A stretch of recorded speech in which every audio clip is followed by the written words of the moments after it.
ఆ పార్టీలు ఉన్నా మీరే ముందుంటారు, ఈ పార్టీలు ఉన్నా మీరే ముందుంటారు.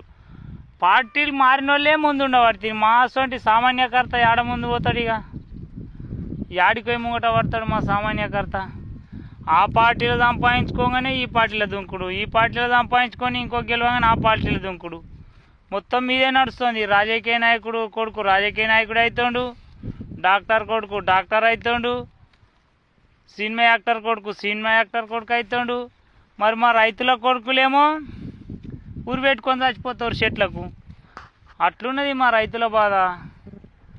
అందుకనే నేను అంటా, ఆ బర్రెకు ఎండిన గడ్డేసినా తెల్లగనిస్తుంది పాలు, పచ్చి గడ్డేసినా తెల్లగనిస్తుంది పాలు. అందుకనే ఓని నమ్మకుండ్రిరా, ఇటువంటి జీవాలను నమ్ముండ్రి. ఇంత పెండ పెడతాయి, ఇంత పంట వండుతుంది. ఎందుకురా మొత్తము అలా తయారైపోయారు జనాలు.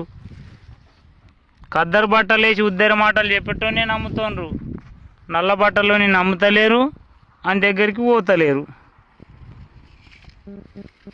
ఇప్పుడు మన కొత్తగా వచ్చింది ఒకటి, రియల్ ఎస్టేట్. ఆపత్తుందని అదపిగడ భూమి అమ్ముదామంటే దానికి 2%, 1%, అది కూడా అని కొంపని అర్పేసుడు. కనిపించేది మా శ్మశాన వాటిక, దానికి ఈ రోడ్ ఇది.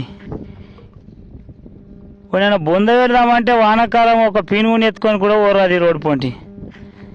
ఇట్లున్నాయి ప్రభుత్వాలు. సర్పంచ్ పదవులు అంటే అలా మనున్నాయి.